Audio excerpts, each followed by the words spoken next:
Yeah, good morning, everyone. For those who have joined earlier, you can unmute yourself and introduce yourself. Hi, good morning. I'm Seduraman. Morning. I'm from Chennai. Okay. I'm a pharmaceutical distributor. Always have a passion towards our agriculture. So I thought this session would give me some good inputs. So I thought I'll join today. Hello. Hello. My name is Ganesh. I'm from Hyderabad. I'm into the field of development working, that is NGOs which are specialized in organic farming. Okay. So from the organization is called BIF, Bharat Agro Industries Foundation, Pune. I'm familiar with BIF. Morning. Very good morning. I'm Narayanan calling from Erode. Yeah. I'm basically an agriculture graduate. Finished my Master Science in Entomology from Tamil Nadu Agriculture University, Coimbatore. Worked for Tata Tea and Coffee for about 10 years. Yeah. Now I'm basically a photographer running chain of color labs and studios in and around Erode. Okay. I do have farming. I'm an advisor to a few farming community people. Good. Very interesting. Morning, sir. This is Dr. Muthuraman from Madurai, Tamil Nadu. I'm a dentist by profession. I'm an orthodontist. I do have a farm. I have some coconut trees. I'm doing it in an organic way also. Okay. So I thought I'll get more inputs. Morning. This is Samandam from Sydney. Okay. Basically, I'm doing an import-export business from India, doing some groceries, like importing groceries from India. So I'm looking mainly for like a lot of organic oriented products. So I thought like this question may be useful for me. This is Sresta Raja, sir. I'm in construction field. Okay. From a passion to hobby to make this organic food. Good. Yes, sir. Okay, now I am muting everyone so that we can start the session.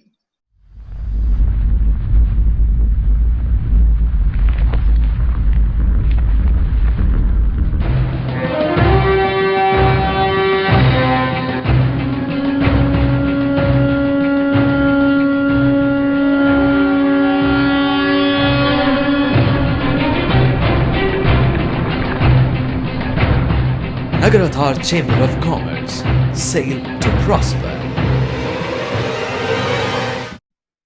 On behalf of Nagarathar Chamber of Commerce, I take great pleasure in welcoming Mr. Raj Seelam, founder and managing director of Sresta Natural Bioproducts Private Limited. So I'll briefly introduce Mr. Raj Shekhar.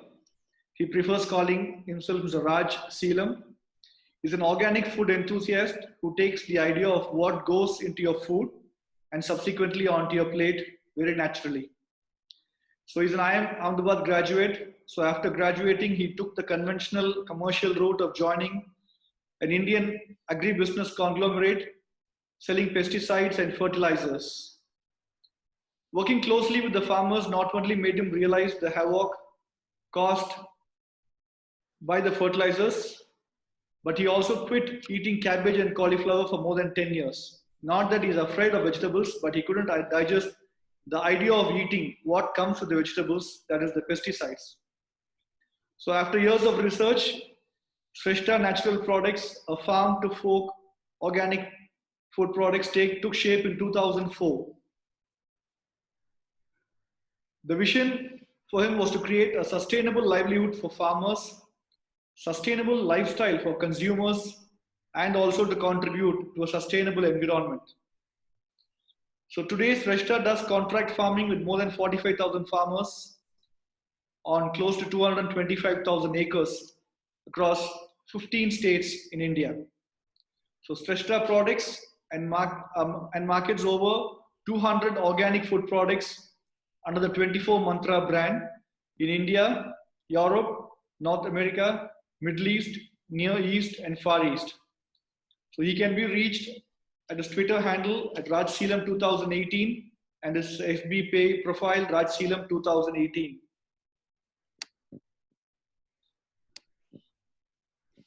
So with this brief introduction, I also welcome all the members who participated in this session. So now I hand over the session to Mr. Raj. Mr. Raj, yeah, please go ahead. Thank you, Ganeshan, and everyone for inviting me to share my experiences with you. Whatever little I've gone through, I'd be happy to share with all of you, both during the meeting and afterwards. You can always reach out to me. So what I'll do is I'll perhaps use a presentation as an anchor. Becomes a little easier for everyone. And then I hope you are able to hear me clearly. Yeah, we can hear you very clearly. Yeah. Sure. So I'll start with a use a presentation as an anchor, and then afterwards we can. Yeah. Sure.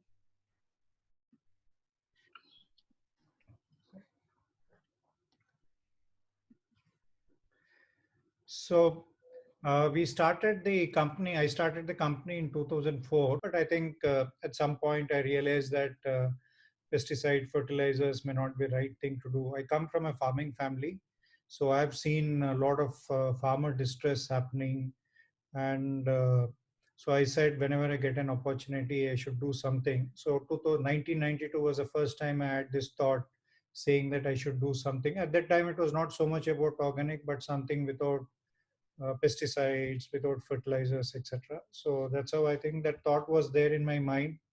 And 2000, I think my father got diagnosed with cancer. That's when I decided to quit and then move to Hyderabad to take care of my father. And then I also decided to become an entrepreneur. Obviously, with so much stress, it was not the right time to do. But then I said, if I don't do now, I'll never do it.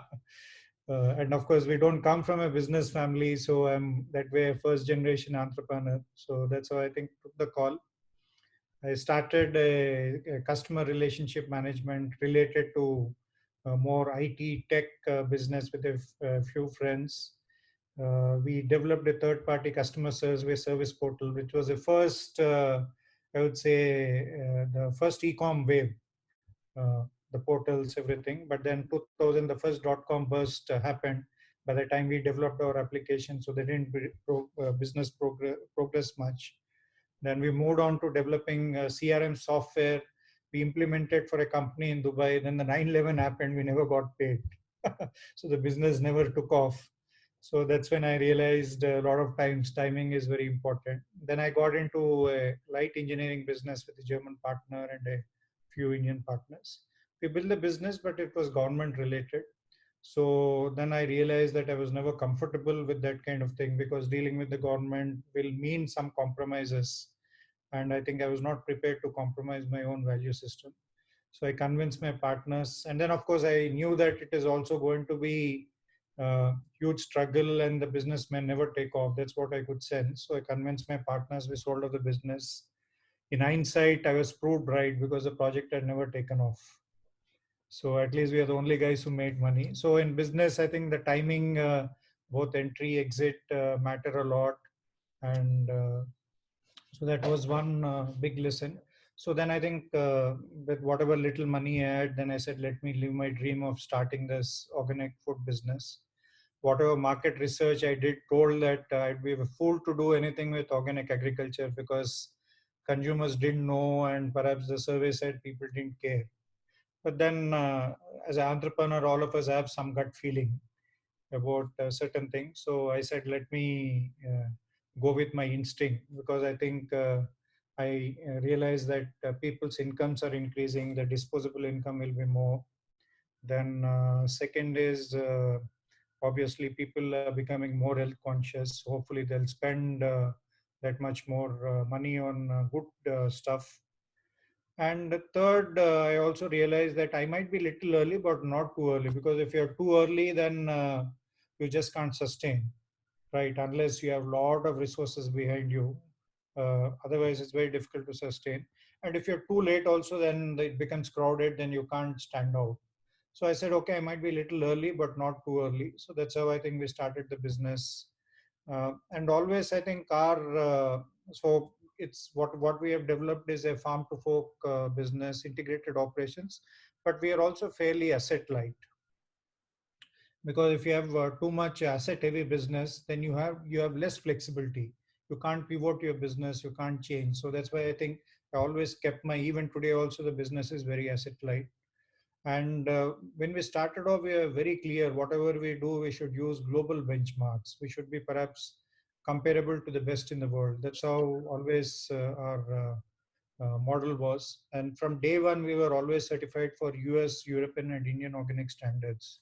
So this picture gives you a little bit idea about the spread across India, both farming and also the international spread. We are almost there in almost all the continents except Antarctica and Arctic Ocean, and of course South America still. Yeah. So I think the whole idea was, how do I build a business which will promote sustainability, which will promote ethical practices, and at the same time commercially successful, because these are the three things which will create lasting transformation. And that was always at the back of my mind. And I said we should do all these three things. And of course, when I started off, there was also a model some people were pursuing. They would go get grants and free funds, etc., to build a business. I said that will never be sustainable. So we have to make sure that it is commercially successful. We are able to attract commercial capital, at the same time give good returns, at the same time balance the interest of farmers and consumers. So I think that's been our primary goal. So for us, obviously, like any other business, the building blocks, one is, I think, when we started off, I was very clear that we should have a very clear mission, and then we should build a organization which is based on certain values and vision, and have a clear perspective about the market. Then obviously other things like funding, the team, farming, other things there. I'll go little in detail with each of that. So I think this is the vision mission statement I wrote down before at the time of starting the business. We have periodically revisited, and we have always found that continues to be relevant. So ultimately our goal is to make sure that the farmers have a sustainable livelihood. Then we are able to contribute to sustainable lifestyle of consumers, and in the process a better earth. So I think in terms of a value system, we are very good. One is, we said whatever we do has to be good for the farmers, meaning more income, less risk, and better health for the farmers. Similarly, for whatever we do is to be good for consumers. The food has to be pure, great tasting, because ultimately in the name of health, food should not become punishment. And then food is one occasion where I think the family meets for lunch, breakfast, dinner, and then you have interesting conversation. If the food is good, generally mood will be good, and you'll have interesting conversations. And whatever we do has to be healthy and good. Then whatever we do, it has to be good to work with for employees, vendors, and then it has to be win-win for everyone.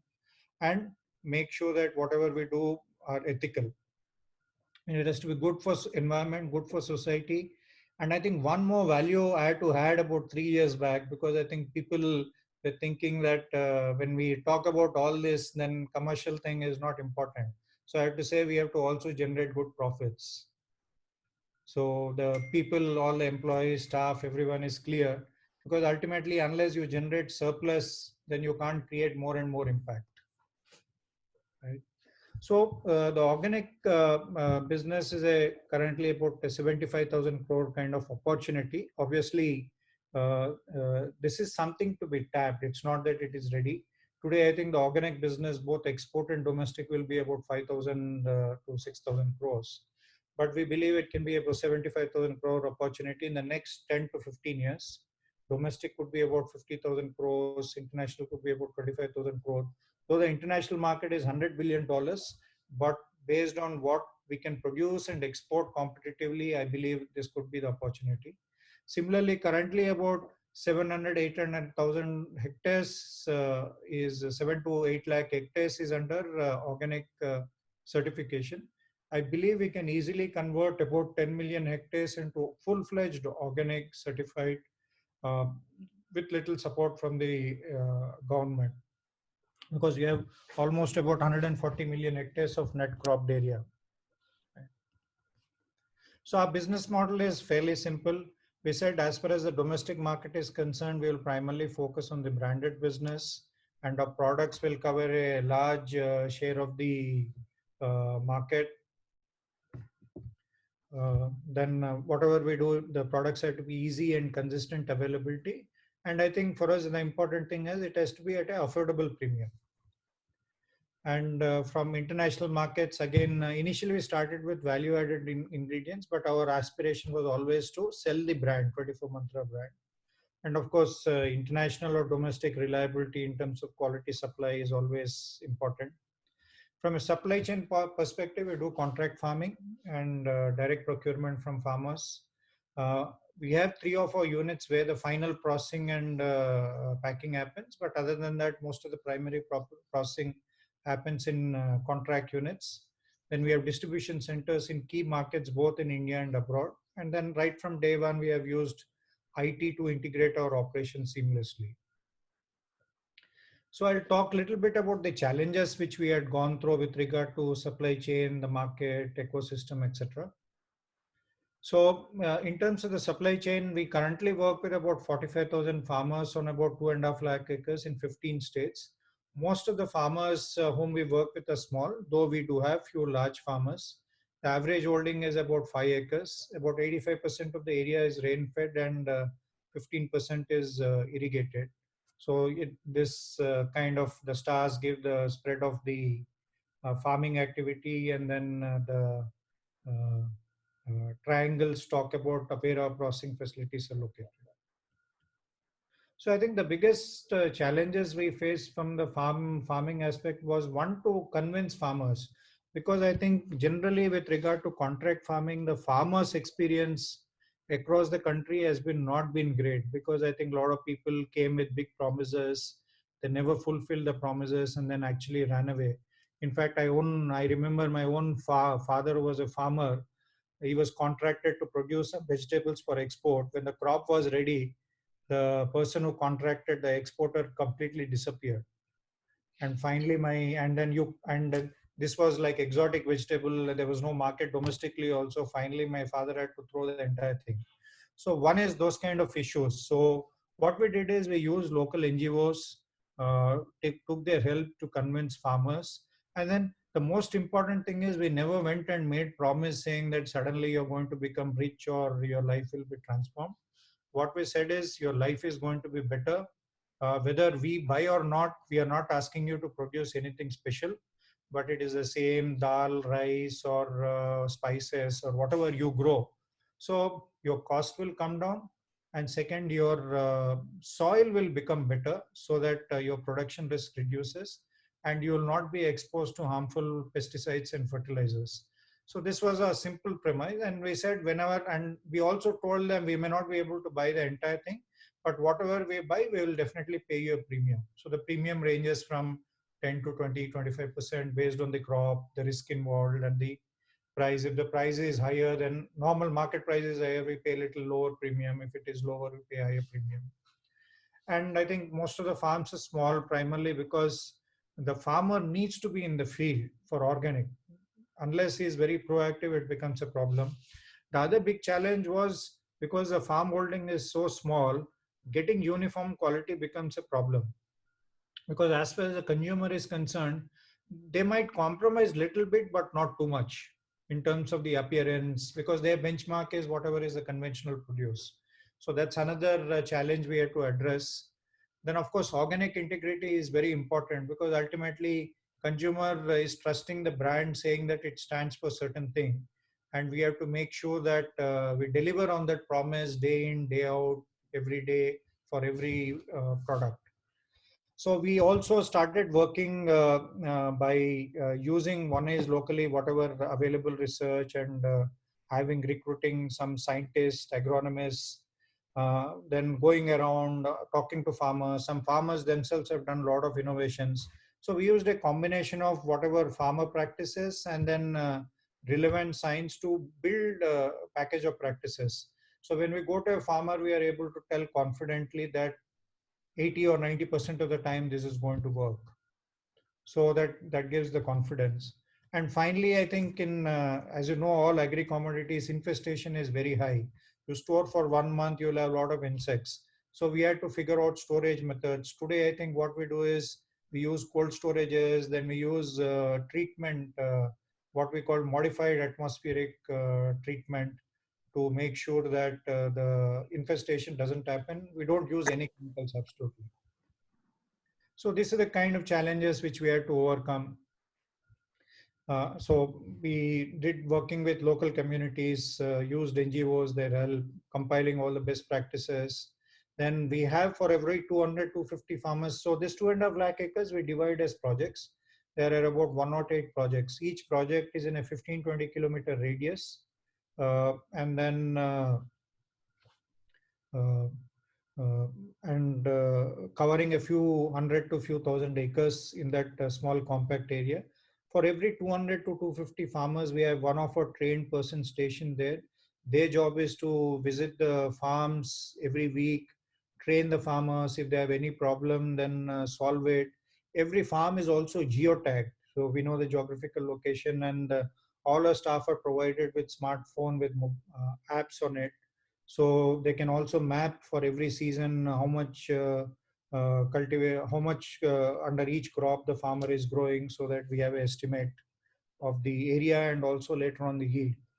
And finally, we buy back from directly from the farmers. So in the major procurement areas, we have permanent procurement centers where the farmers bring, and then we assess the quality, then clean grade, and then buy it. And if it is smaller areas, then we open temporary procurement centers. So that's what we have been doing. So there's a 5-level check in terms to making sure organic integrity happens.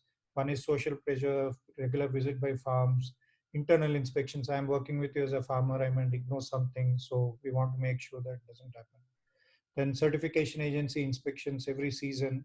And finally, before procuring, we test for 208 residues and heavy metals, and wherever relevant for microbiology like Salmonella, E. coli, etc. So similarly, I think in terms of our infrastructure, as I said, we work with about 25 third-party units and 3 of our own units. All this is certified for organic standards by us every year. Our own units are certified for ISO 22000. A lot of times certification is namesake, but in our case, we mean it. In fact, our facilities now have been US FDA inspected and cleared. And we organize a lot of learning and training programs for our staff. We also have a small R&D team which keeps working on the new products. Yeah. And so from a quality and operations point of view, the big challenges we faced were infestation, then how do we ensure food safety? Because ultimately our aspiration was always to be a global brand, and whether India or abroad, we should be able to meet the standards. And third is consistency in terms of quality. And fourth is shelf life without using any of the preservatives or chemicals or chemical fumigation.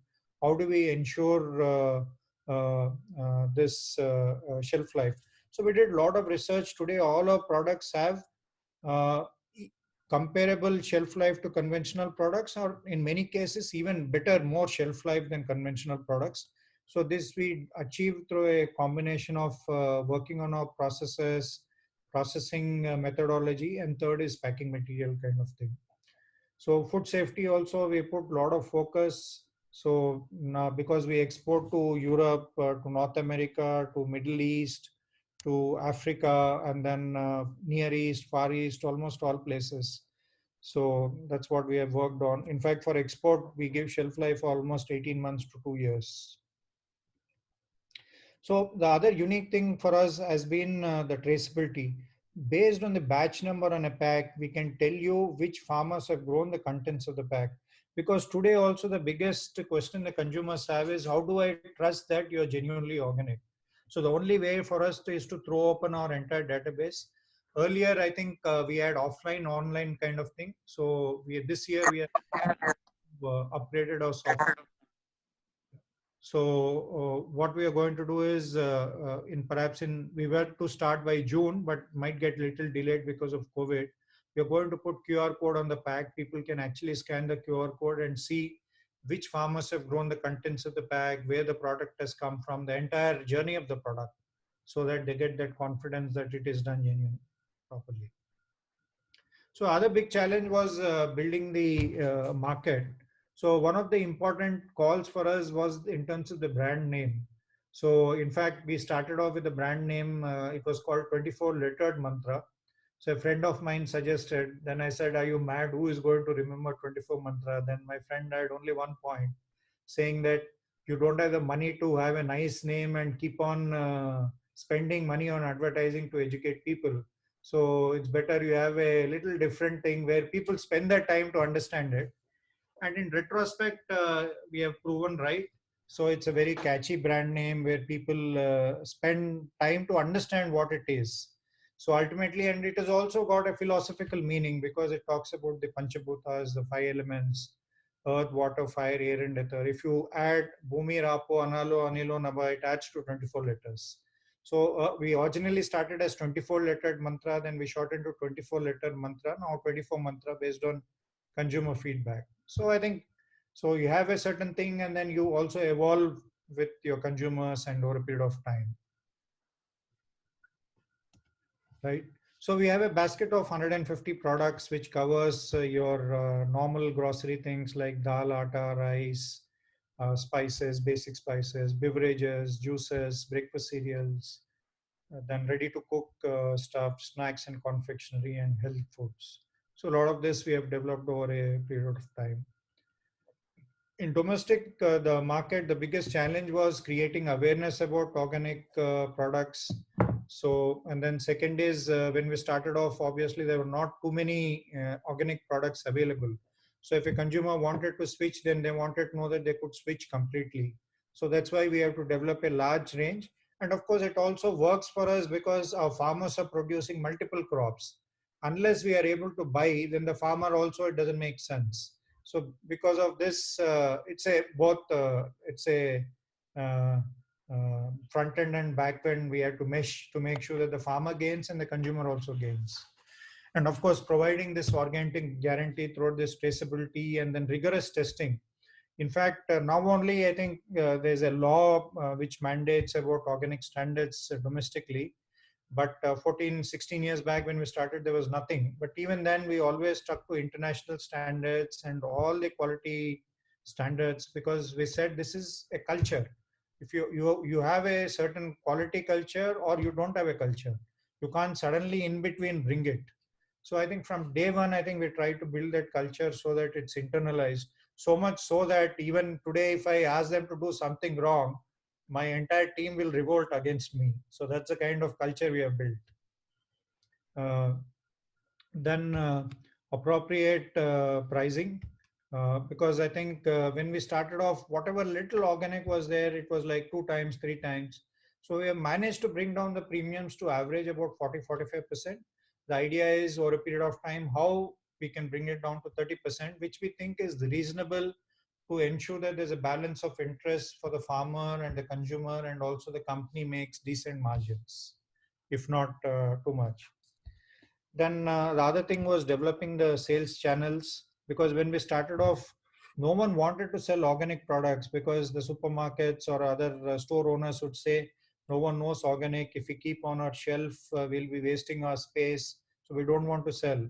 So because of which we had to start our own 24 Mantra stores in Hyderabad, Bangalore and Chennai. Basically not because it made any business sense, but that was the way to, one is make it available to products to consumers. And that was also a way to increase awareness among consumers and also build the brand. So that's why I think, so it was a big investment for us and we did that. And of course, customer communication, I'll come to that a little bit. So today, I think we deal with modern trade. Modern trade is all the supermarket chains, whether small or big. Then general trade is standalone stores and all your Kirana stores. So then we have like a few hundred organic stores in the country. Then e-commerce, we work with Big Basket, we work with Amazon, with Flipkart, all of them. And initially, when we started the stores, we ran for a few years, closed it, but then later on we restarted small format stores. Now we have in Hyderabad, Bangalore, and a couple of them in Chennai. So today, I think we are present in about 150 cities across in India in 10,000 plus stores. We also have a strong online presence through all these channel partners.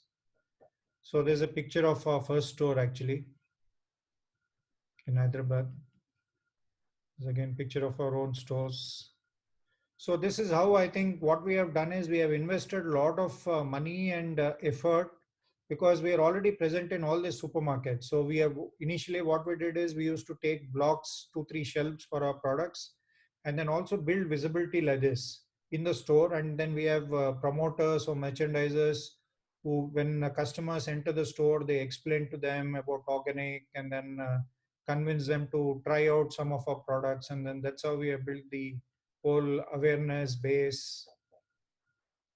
So for us, the in-store merchandising becomes very important.